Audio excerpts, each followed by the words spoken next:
Senator Xenophon. Thank you, Madam Acting Deputy President. I rise to speak tonight on an issue of utmost seriousness that I believe deserves a great deal of scrutiny by law enforcement agencies and by this Parliament. In the past few weeks, I've been contacted by former members of the Church of Scientology after I questioned the tax-exempt status the organisation has under our tax laws during an interview with the 7 Network's Today Tonight program. I want to take this opportunity to pay tribute to the work of reporter Brian Seymour, who under the leadership of Today Tonight executive producer Craig McPherson has prepared more than 24 stories on this organisation. I also commend the network for its willingness to dedicate considerable resources in the courts to ensure these stories have rightly gotten to air. I was also concerned by a recent story in the Australian newspaper about the coronial inquest into the death of Edward McBride. Coroner John Locke had requested personal records of Mr McBride held by the Church of Scientology as part of the inquest, but these documents were not forthcoming. Instead, they were shifted by the organisation from Brisbane to Sydney and then on to the United States. Since making those initial comments about taxation on the Today Tonight program, a number of former followers of Scientology have written to me. These people rightly see themselves as victims of Scientology, and they have provided long and detailed letters to me about the workings of this organisation.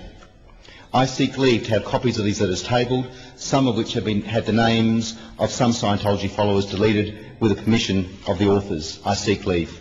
Is leave granted? There being no objection, leave is granted, Senator. Thank you, Madam Acting Deputy President. Having read the statements and subsequently met with the people who provided them, as well as reading a significant amount of research conducted by my office, I am deeply concerned about this organisation and the devastating impact it can have on its followers. In my view, this is a two-faced organisation. There is a public face of an organisation founded in 1953 by the late science fiction writer L. Ron Hubbard that claims to offer guidance and support to its followers. And there is a private face of an organisation that abuses its followers and viciously targets its critics and seems largely driven by paranoia. In France, the organisation was recently convicted of fraud, and it is also facing charges in Belgium. Meanwhile, in the USA, a number of former high-ranking Scientology executives have broken their silence about the organisation, talking to the St. Petersburg Times in Florida, where its international headquarters are located. The executives say they have witnessed the head of the organisation, David Miscavige, assault staff members dozens of times, and they say he has also urged others to commit assault.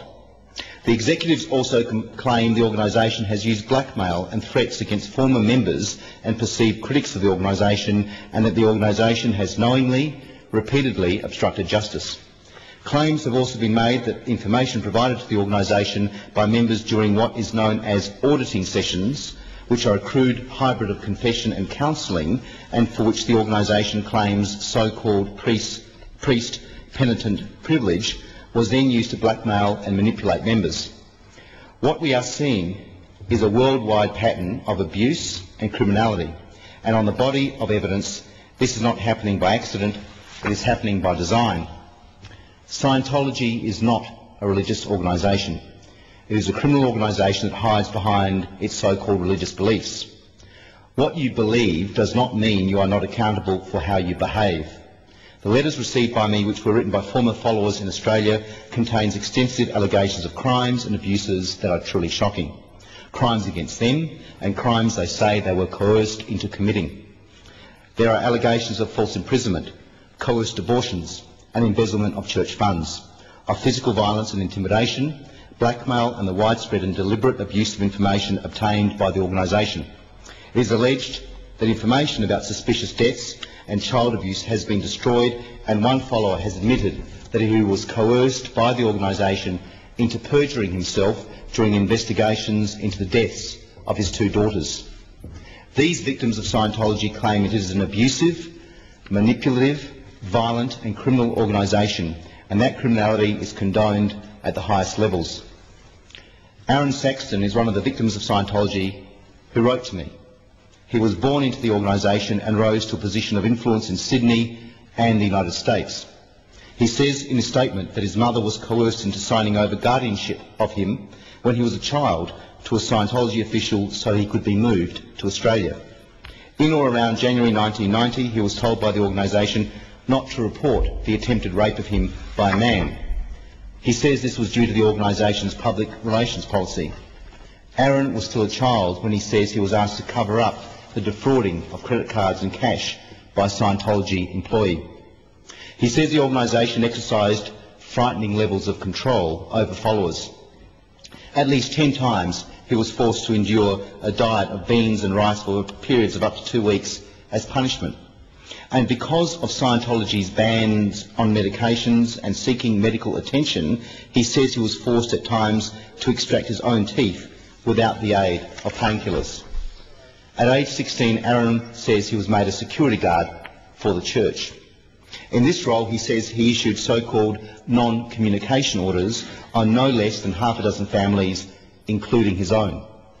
These orders forced members of the organisation to cut off all contact with relatives and friends for fear of punishment. In his statement, Aaron says he was also forced to participate in the illegal confinement and torture of a follower who was kept under house arrest. Aaron says he accessed more than 150 files that contained personal information on followers, much of which was obtained during so-called auditing. This information is meant to be confidential. It is not. Aaron says this information was used to blackmail followers to keep them in the church, as well as to discredit former followers if they left. This was a condoned violation of the so-called priest-penitent privilege. Aaron says he was also involved in deleting files of a member who had suicided. Disturbingly, Aaron has also spoken out against the organisation's policy on abortions. He says while under control of Scientology, he was involved in coercing female followers to have abortions. He says this was in line with a policy designed to keep followers loyal to the organisation and to allow them to keep working for the organisation. Aaron says women who fell pregnant were taken to offices and bullied to have an abortion. If they refused, they faced demotion and hard labour. Aaron says the hope in the organisation was that if these pregnant women were given these punishments, they would give in and have an abortion or miscarry. Aaron says one staff member used a coat hanger and self-aborted her child for fear of punishment. He says she was released from the organisation and the files were destroyed. In 1991, Aaron says he was sent to Scientology headquarters in Florida, where he was involved in the removal of funds from Scientology bank accounts to pay for private services for executives in the organisation. He also says he was made to falsify bank records and ordered more than 30 people to be sent to Scientology's work camps where they were forced to undertake hard labour. He also says he used personal and financial information of followers to track them down if they tried to leave. Aaron has said the organisation forced him to create fraudulent education certificates for children under the age of 15 in order to allow them to work for the organisation. He also says he was coerced into putting 5 individuals under house arrest on 5 separate occasions. These people were not permitted to leave until the organisation had obtained, through coercion, the statements it wanted. Aaron also claims knowledge of 2 instances where followers in the United States confessed to murder, but where this information was not passed on to police. He also says while in the United States, he was ordered by superiors to remove documents that would link a Scientology staff member to murder. Aaron says he and other members opened the files of several celebrity Scientologists in order to glean information which could be used as leverage to force a greater commitment to the organisation. Some might call that blackmail. In his statement, he also details attempts which were made to coerce one celebrity Scientologist into having an abortion. He says the young man who impregnated the celebrity was forced from the organisation and cut off from his parents, who remained Scientologists.